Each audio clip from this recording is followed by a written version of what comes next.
सहनाववतु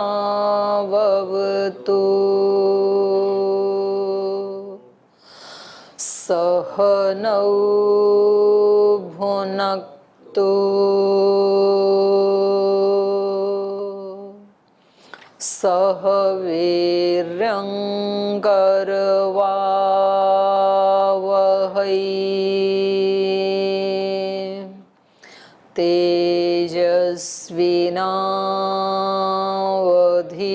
तेजस्विनावधीतमस्तु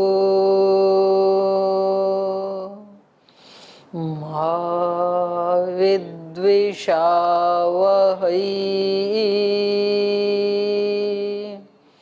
ॐ शान्ति शान्ति शान्तिः। न्याय दर्शन के तृतीय अध्याय का प्रथम आनिक पढ़ रहे हैं और 12 प्रमेयों में से जो प्रथम प्रमेय है आत्मा, उस आत्मा की परीक्षा चल रही है। अभी आत्मा का तत्व ज्ञान करवा रहे हैं आचार्य गौतम हमें। तो इसमें प्रसंग ये चल रहा था कि यदि केवल शरीर और इंद्रियों को ही चेतन मानेंगे, इसके अतिरिक्त आत्मा का अस्तित्व यदि नहीं मानेंगे, तो दोष क्या आएगा? शरीर दाहे पातका अभावात। जैसे किसी ने किसी के शरीर को जला दिया तो कोई पाप नहीं लगेगा। क्यों नहीं लगेगा? क्योंकि अगले ही क्षण जिस शरीर इंद्रियों ने जलाया था किसी को, अगले ही क्षण कोई वो वाला तो नष्ट हो गया और कोई दूसरा शरीर और इंद्रिय आ गया। क्योंकि जो व्यक्ति अनात्मवादी है बौद्ध, वो क्षणिकवादी भी है। उसका ये कहना है कि ये सारे शरीर इंद्रियां हर क्षण नष्ट हो रहे हैं, हर क्षण नए पैदा हो रहे हैं। तो जिसको जलाया उसको अगले ही क्षण में नष्ट होना ही था, तो पाप कुछ भी नहीं है। और ये जो जलाने वाला व्यक्ति है, ये खुद भी नष्ट हो गया अगले ही क्षण, तो पाप किसको लगे? तो पाप होगा ही नहीं। और यदि ये भाव हमारे अंदर भर दिया जाए, समाज में लोगों के दिमाग में भर दिया जाए, तो ये तो अनिष्ट हो जाएगा ना। कोई भी किसी को जलाएगा तो कोई पाप नहीं लगेगा। पाप नहीं लगेगा तो फिर तो अव्यवस्था हो जाएगी। तो अभी तो व्यवस्था इसी से बनी है कि भाई आप किसी को थोड़ा भी तंग करोगे तो आपको पाप लगेगा और उसका फल दुख मिलेगा। तो ये तो अनिष्ट हो जाएगा। शरीर दाहे पात का अभावात। तो इसमें लास्ट में इन्होंने पंक्तियों में यही कहा था कि ये मुक्ति आदि के लिए ब्रह्मचर्यवास आदि भी कोई नहीं करेगा, क्योंकि जो साधना करने वाला है वो अगले ही क्षण नष्ट हो जाएगा। तो साधना कौन करे? ब्रह्मचर्य का पालन कौन करे? क्यों कठिन साधनाएं करें, ध्यान उपासना आदि क्यों करें?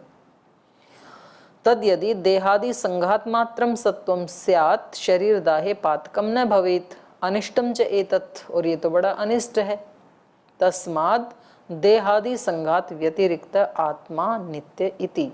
इसलिए यही सिद्धांत ठीक है कि देह आदि का जो संघात है, इससे अतिरिक्त आत्मा है और वो आत्मा नित्य है।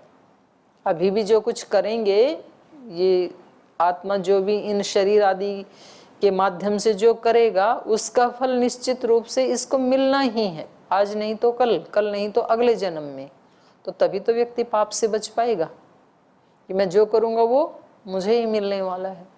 तो ये मानना ही पड़ेगा। अब पूर्व पक्षी कह रहे हैं इसके नियम को ना मानने से मतलब जन्म कैसे होगा, वो भी एक दोष आता है इसमें बताया। हाँ, वो भी बीच में आ गया था कि ये फिर जन्म आदि भी ऐसे ही मानने पड़ेंगे, ये भी दोष आएगा।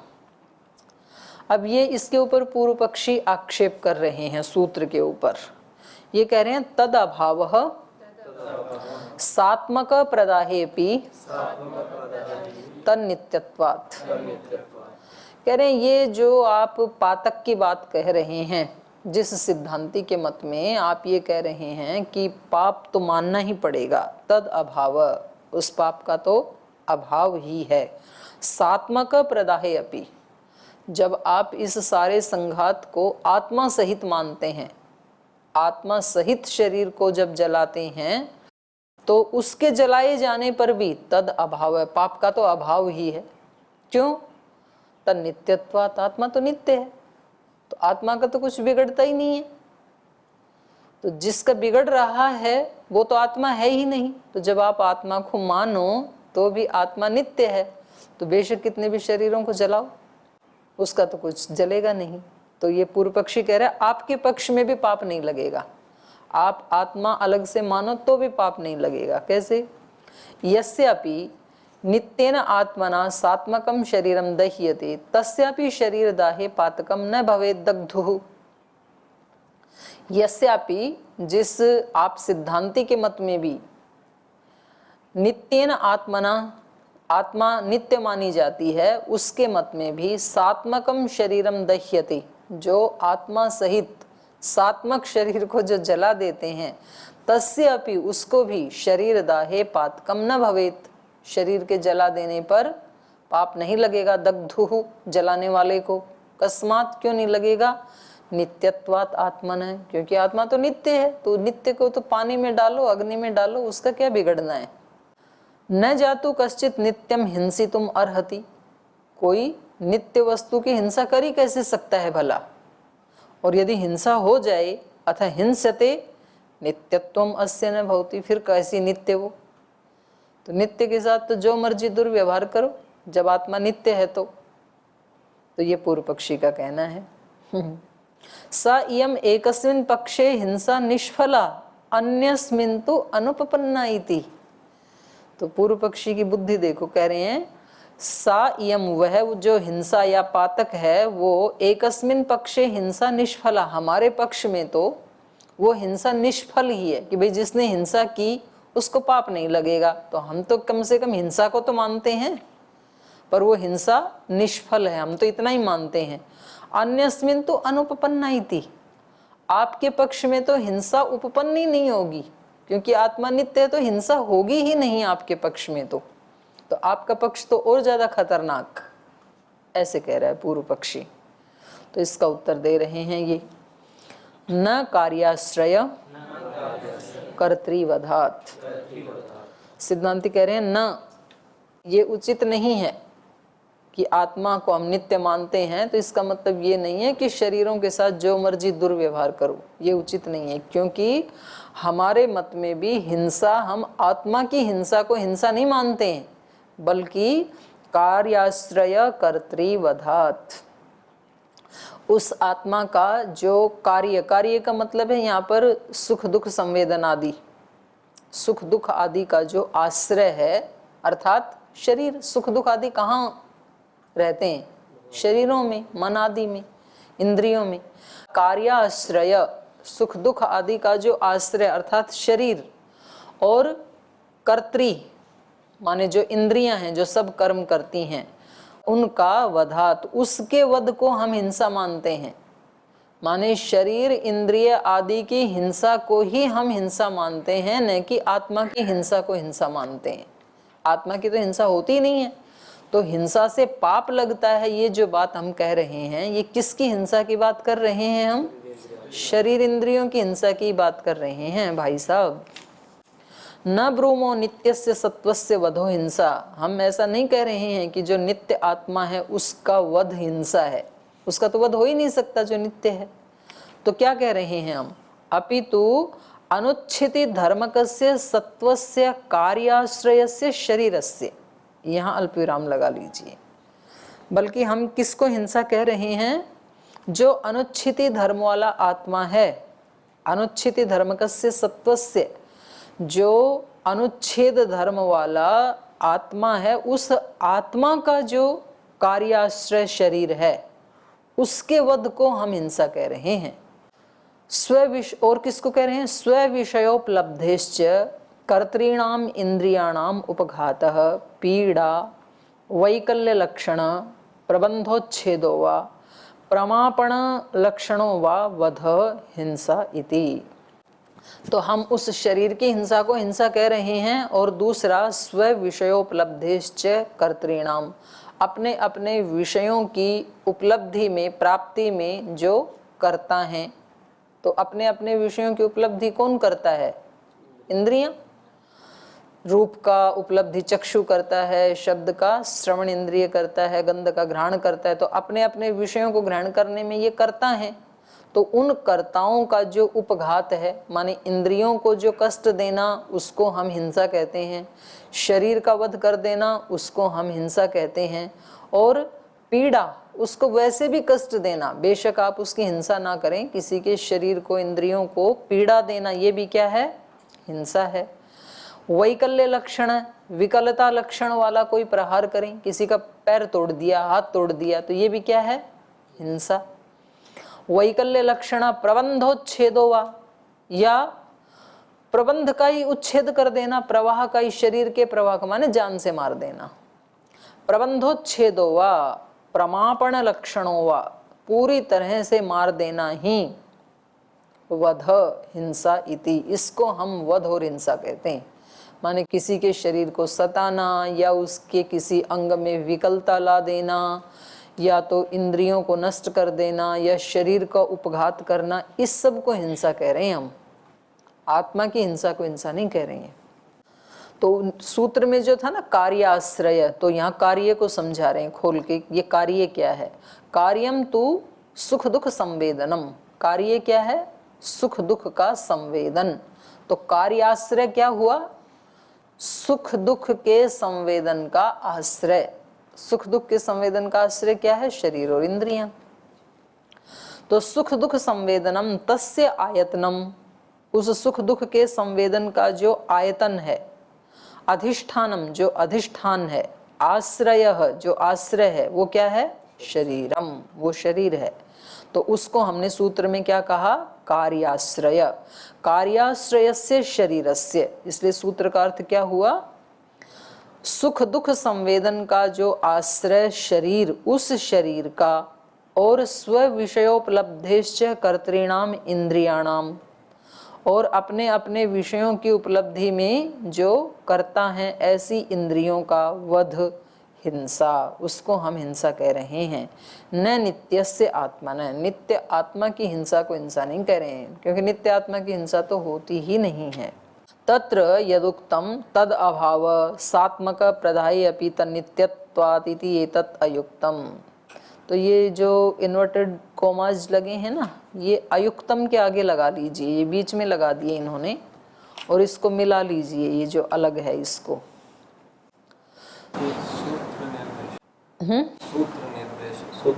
सूत्र निर्देश है ना, हाँ, इसलिए लगा दिया इन्होंने।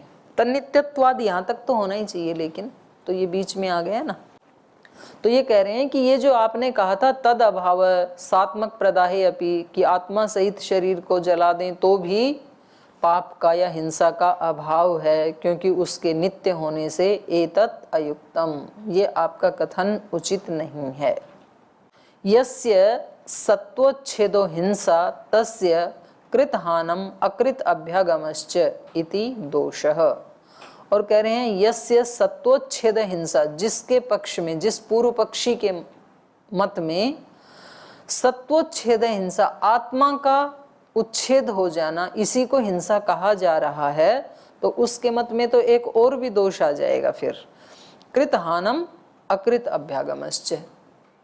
यदि आत्मा का ही आप नाश मानोगे तो इससे दो दोष आएंगे।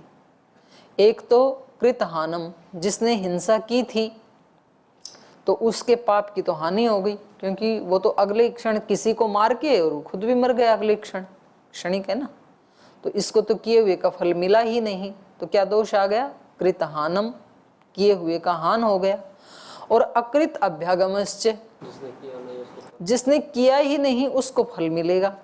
इसने तो हिंसा की और अगले क्षण ये तो नष्ट हो गया, और दंड मिला फिर उसको 8-10 घंटे के बाद। तो 8-10 घंटे के बाद जो शरीर आत्मा आया नया वाला, उसने तो पाप किया ही नहीं था। तो इसको बोलते हैं कृतहानम अकृत अभ्यागमश्च। तो ये दो दोष आ जाएंगे। एतावच्च एतत् स्यात्, तो इतने सारे दोष इसमें आएंगे जब आप सत्वच्छेदो वा हिंसा, जब आप सत्व के उच्छेद को ही हिंसा कहेंगे तब। तो कहना ये चाह रहे हैं कि आत्मा का कभी नाश होता नहीं है। अनुच्छिति धर्मकस्य सत्वस्य कार्याश्रय कर्तृवधो वा, और कह रहे हैं अनुच्छित धर्म वाला जो आत्मा है उसका कार्याश्रय कर्तृवधोवा न कल्पांतरम अस्ति।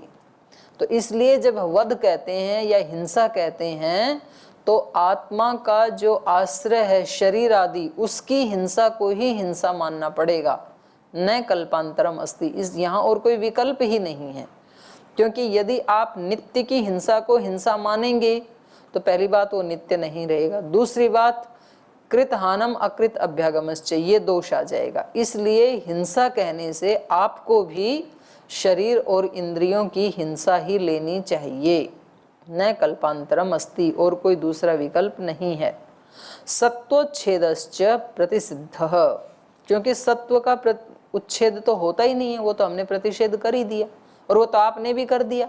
आपने कहा था नित्यत्वात्, तो वो तो आपने भी प्रतिषेध कर दिया। तो इसका मतलब है कि उस आत्मा को आप भी नित्य मान रहे हैं। सत्वोच्छेदश्च प्रतिसिद्ध तत्र किम अन्यत् शेषम यथा भूतम इति। तो जब शरीर आत्मा को आप भी नित्य मान रहे हैं तो जिसका हिंसा हो सके वो शेष बच क्या गया? आत्मा के अतिरिक्त क्या बच गया?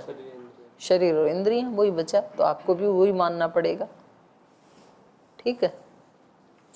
अथवा या फिर सूत्र का दूसरी तरह से अर्थ कर रहे हैं, अथवा कार्याश्रय कर्तृवधात इति। इस सूत्र का अर्थ कैसे करेंगे? कार्याश्रयो देह इंद्रिय बुद्धि संघात नित्यस्य आत्मनः तत्र सुख दुख प्रति संवेदनम तस्य अधिष्ठानम आश्रय तद आयतनम तद भवति संघातः न ततो अन्यत इति स एव कर्ता। अथवा इसका सूत्र का अर्थ ये ऐसे कर रहे हैं, कार्याश्रय, कार्याश्रय को खोल रहे हैं, देह इंद्रिय बुद्धि संघात, शरीर इंद्रिय और बुद्धि का जो संघात है उसको यहाँ सूत्र में क्या कहा? कार्याश्रय, क्योंकि सारी प्रवृत्तियां इन्हीं के आश्रय से होती हैं ना। तो कार्य का अर्थ यहाँ पर अभी क्या कर दिया इन्होंने? प्रवृत्तियां, कर्म। पहले इन्होंने अर्थ किया था सुख दुख संवेदन, और यहाँ कार्य का मतलब कर दिया कर्म। उन सब कर्मों का जो साधन है वो क्या है? देह इंद्रिय बुद्धि, इनका संघात। तो देह इंद्रिय बुद्धि संघातो नित्यस्य आत्मनः, ये जो संघात है ये नित्य जो आत्मा है उसका तत्र सुख दुख प्रति संवेदनम, तो वो शरीर हो गया। शरीर देह इंद्रिय बुद्धि आदि का जो संघात है वो इस नित्य आत्मा का आयतन हो गया। और सुख दुख प्रति संवेदनम, और उस शरीर में सुख दुख संवेदन आदि हैं। तस्य अधिष्ठानम, उस सुख दुख आदि संवेदन का जो आश्रय, तद आयतनम, उसको आयतन कहा। तो तद भवति संघात, न ततो अन्यत इति। तो वही तो संघात ही तो बनेगा उसका आयतन। सुख दुख आदि का जो संवेदन है या उसके कार्यों का जो साधन है वो सब क्या बनेगा? शरीर ही बनेगा। न ततो अन्यत इति, उससे अतिरिक्त कुछ है ही नहीं। इसलिए स एव कर्ता, इसलिए वो संघात ही उन सब कर्मों का करता है, आत्मा नहीं है। तन्निमित्ता ही सुख दुख संवेदनस्य निर्वृत्ति न तमंतरेण इति। तन्निमित्ता, तन्निमित्ता मतलब वो जो संघात है, सुख दुख का जो संघात है, उस संघात के निमित्त से ही सुख दुख संवेदनस्य निर्वृत्ति, निर्वृत्ति माने उत्पत्ति, सुख दुख आदि के संवेदन की निर्वृत्ति, उत्पत्ति किससे होती है? शरीर आदि से, शरीर इंद्रिय और मन आदि से। तो ये तो बहुत सारे लोग भी बताते हैं कि भाई हमारे सुख दुख का कारण कौन है? हमारा शरीर मन इंद्रियां ही हैं।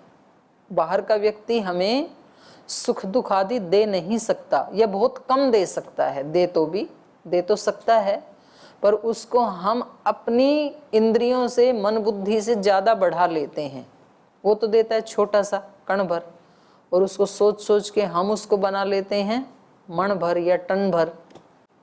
तो ये वही कह रहे हैं, तन्निमित्ता सुख दुख संवेदनस्य निर्वृत्ति, उस संघात के निमित्त से ही सुख दुख संवेदन आदि की उत्पत्ति होती है। न तमंतरेण इति, उसके बिना नहीं हो सकती है।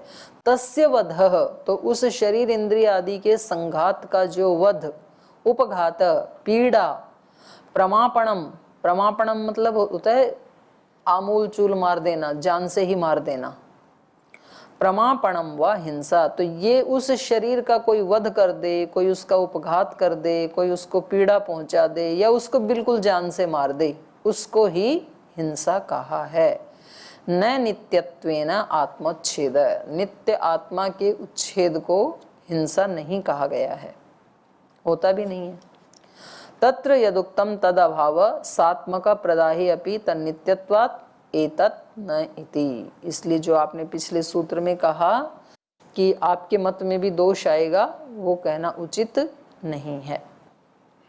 इति त्रिभिः सूत्रैः शरीर व्यतिरेकात्म प्रकरणम, तो इन 3 सूत्रों में क्या बताया? शरीर व्यतिरेकात्म प्रकरणम, शरीर से व्यतिरिक्त है आत्मा, शरीर का संघात ही आत्मा नहीं है।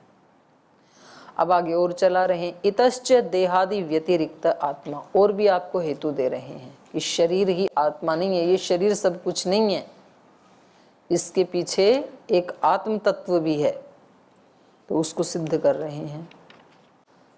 तो ये कह रहे हैं, सूत्र बोलिए, सव्य दृष्टस्य इतरेण प्रत्यभिज्ञानात्, बोले देखो सव्य मतलब बाई, बाई आंख से जो देखा हमने, इतरेण प्रत्यभिज्ञानात्, वो दूसरी आंख से भी पहचाना जाता है, प्रत्यभिज्ञा होती, इससे पता लगा कि इन दोनों आंखों के माध्यम से देखने वाला कोई और है। जैसे पहले दाई को मैंने बंद कर लिया, ठीक, इधर से बंद करके, और इस हाथ को देखा बाई से, अब बाई को बंद करके इससे देखा, फिर उसी हाथ को देखा, तो पता चल रही है वही हाथ है जो बाएं से देखा था, और फिर दाहिने से देखा तो पता लगा ये वही है जो मैंने बाएं से देखा था। तो यदि हम इसमें आत्मा माने तो इसके देखे हुए का इसको प्रत्यभिज्ञा नहीं होनी चाहिए कि ये वही है, ऐसा नहीं होना चाहिए ना। तो इसका मतलब है इस आंख और इस आंख के पीछे जो है वो आत्मा है, वो देख रहा है, तो इसलिए उसको प्रत्यभिज्ञा हो रही है। ठीक है। और एक भी होता है दीदी, यदि एक आंख को थोड़ा हिला लिया जाए, इससे देखा जाए, आएगा ना, आगे आएगा ना, थोड़ी तसल्ली रखो, प्रकरण शुरू हुआ है अभी तो। सव्य दृष्टस्य इतरेण प्रत्यभिज्ञानात्, बाई आंख से देखे हुए का, इतरेण दूसरी दाहिनी आंख से, प्रत्यभिज्ञा होने से, पहचान होने से आत्मा इनसे अतिरिक्त है, ये सिद्ध होता है। पूर्व परयो विज्ञानयो एक विषये प्रतिसंधानम प्रत्यभिज्ञानम, एक विषय, किसी एक ही विषय में पूर्व परयो विज्ञानयो, पहले वाला ज्ञान और पर वाला जो विज्ञान है, उन दोनों में प्रतिसंधानम, उन दोनों में प्रतिसंधान होता है, वो जुड़े हुए होते हैं, जुड़ा हुआ ज्ञान होता है। प्रत्यभिज्ञानम, उसको कहा प्रत्यभिज्ञानम, अर्थात तम एवं एतर ही पश्यामि ह्यम अज्ञासिसम स एव अयम अर्थ इति। प्रत्यभिज्ञा क्या है? तम एव एतर ही पश्यामि, उसी को ही इस समय में, एतर ही इस काल में मैं देख रहा हूँ, यम अज्ञासिसम, जिसको अभी थोड़ी देर पहले मैंने जाना था, जिसको मैंने बाईं आंख से थोड़ी देर पहले जाना था, अब मैं उसी को ही देख रहा हूँ। स एव अयम अर्थ है, ये वही पदार्थ है जो मैंने अभी बाईं आंख से देखा था। तो ये जो प्रत्यभिज्ञा है, सव्येन चक्षुषा दृष्टस्य इतरेण अपि चक्षुषा प्रत्यभिज्ञानात्, जो बाईं आंख से देखा हुआ पदार्थ था, वो दूसरी दाहिनी आंख से देखे जाने पर भी प्रत्यभिज्ञानात्, उसकी पहचान होने से। व्यक्ति बोलता है यम अद्राक्षम तम एव एतर ही पश्यामि, जो मैंने थोड़ी देर पहले देखा था ये वही पदार्थ है, उसी को अब दोबारा देख रहा हूं दाहिनी आंख से। तो इंद्रिय चैतन्य तो, यदि आंख में ही चेतनता को माने, इंद्रिय से अतिरिक्त चेतन आत्मा न माने, तो इंद्रिय चैतन्य तो न अन्य दृष्टम अन्य प्रत्यभिज्ञानाति, दूसरे के देखे हुए का दूसरे को प्रत्यभिज्ञा कैसे हो सकती है? तो हो ही नहीं सकती है। प्रत्यभिज्ञानुपपत्ति, दूसरे के देखे हुए का दूसरे को कभी प्रत्यभिज्ञा नहीं हो सकती, पहचान नहीं हो सकती है। फिर भी हो रही है लेकिन, तो इसका मतलब दोनों आंखों के पीछे कोई एक आत्मा है देखने वाला। अस्ति तु इदम प्रत्यभिज्ञानम, लेकिन प्रत्यभिज्ञा तो हो रही है। जिसको बाईं आंख से देखा था वही पदार्थ दाहिनी से भी पहचाना जाता है, तो ये प्रत्यभिज्ञा हो रही है। तस्माद इंद्रिय व्यतिरिक्त चेतन है, इसलिए चेतन इन इंद्रियों से अतिरिक्त है, कोई आत्मा है। तो जिन्होंने सिद्ध कर दिया आत्मा को, ठीक है। अब इसको ये देखो कैसे काट रहे हैं। नैकस्मिन् नासास्थि व्यवहिते द्वित्वाभिमानात्, कह रहे नहीं, चक्षु इंद्रिय तो एक ही है, दो नहीं है। ये जो दाईं बाईं आप बता रहे हो ये दो नहीं है, एक ही है चक्षु इंद्रिय। इसमें नासास्थि व्यवहिते, नाक की हड्डी का व्यवधान आ गया, तो इसलिए दो लग रही हैं आपको, है तो एक ही। भाई आप दो के कारण आत्मा का अस्तित्व मान रहे थे ना, तो दो है ही नहीं आंख, आंख तो एक ही है। मतलब आत्मा वाला प्रसंग छोड़ दिया, एक टुकड़े को पकड़ लिया।